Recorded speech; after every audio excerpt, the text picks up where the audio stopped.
Ito na nga pala yung naging ganap namin nung panatad o paghatid kay Apong Iro. Nung libad nga medyo malayo sa amin si Apong Iro kung napanood nyo, pero ngayon heto na, nasa harapan na namin. Ang buong akala ko nga kapag 30 or pagpahatid na, wala nang handa. Abay marami pa pala. Maraming nga din palang tao ang nakipaghatid, akala ko nung libad lang. As usual kapag ganito, meron pa rin basaan. So hi mga che, welcome back again to my vlog. At dahil nga hindi pa kami kontento sa itim na inabot namin nung libad, kukumpletohin na namin yon ngayon. Anyway, fast forward, nandito na nga pala tayo sa may barangay Tabuyo. O diba, mumuna pa sa lubong, basaan na naman.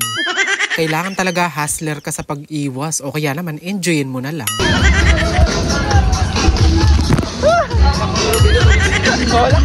Nagpunta nga pala kami dito sa bahay ni Mami Glo. Mahal nga daw to ni Ate Barbie dati sa may simbahan. Kaya sabi niya pumunta na daw kami dito at inaya nga kami. Dahil nga basa na kami, nahihiya talaga kaming ipasok yung mga tsinelas namin. Pero pinapapasok na kahit mabasa daw yung loob, okay lang.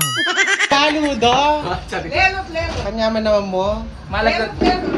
Oh! Nice bahay! Inaano mo yung bahay na maliit? Okay lang po yan. Unang bahay pa lang to pero ang inoffer sa amin lugaw, napakasarap naman. Yung mga prutas pa nga na saging lakatan, tapos yung mga ubas. Pati nga itong mga tinitindang mani ni Mami Glo ay pinakain sa amin, kagana-kana po. Ito nga si Ate Barbie, kagagaling lang yan sa lagnat. Tignan nyo naman, nasakto na lugaw pa nga itong pinakain sa amin. Tapos tawang-tawa pa nga itong mga bakla kasi nakakain na nga daw sila ng mani na may balat.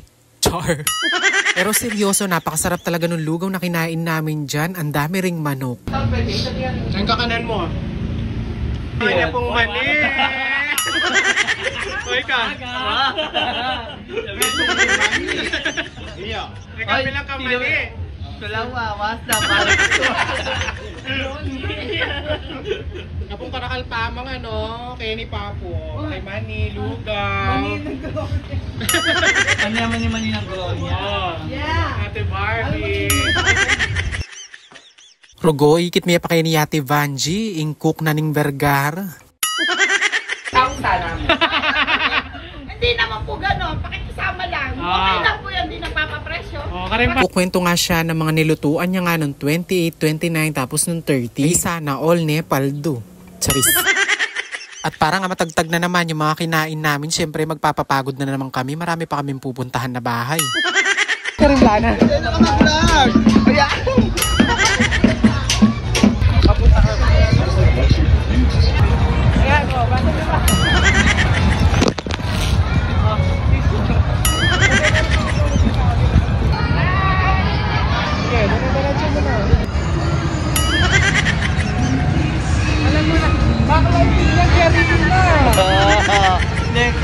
Dahil nga malapit lang kami dito sa tulay kung saan nga ibababa si Apong Iro sa paghatid sa kanya, kitang-kita na nga namin siya. Marami na rin nga yung mga bangka na nagtipon-tipon nga dito.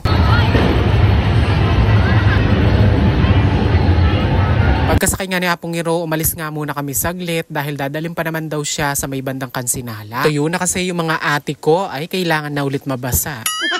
Sabi ko nga sa kanila, antayin na lang namin siya kung saan kami mahinto mamaya. Ito ba kasi kanong Emandilo?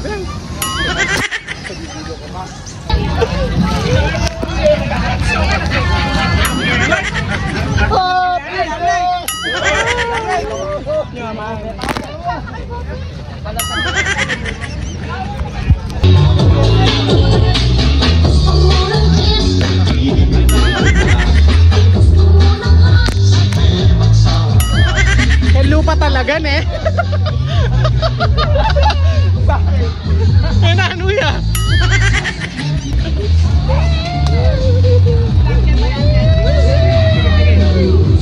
Apo! Sige. Sama ka, teka na kay Karim Danum eh. Sabi ka ata, masusta siyang damo. Basa kami po. Okay mo po. Hi po, happy fiesta! Ibay, utang timano, makalukluk ko! Ikaw man lang magpainawa! Hi ka nga ate! Hello po, happy fiesta! Karhano piyo po wali may glugaw ko pa. Mahilig po may glugaw. Ikaw man, di ba may glugaw ka pa? Hindi ako naglugaw. Hindi ka pa may glugaw. Maili. Karakang naman. Ano na mo ba? Kala ko ko dinibot natin yung Ay, kita Barbie mo. Awapin, dapat kasi pe padala ka ospital. Makalapit na mo na yung customs ka na. Lapit ko kami. Basta! Ngayong mga... Pampilan mo na yung bali. Hindi ka. Pampilan na yan. Katal, boss. Kumana kang bulong kahit kayo ito saging. Pachultil na yung buro, Keng. Manok. Diba? Ano yung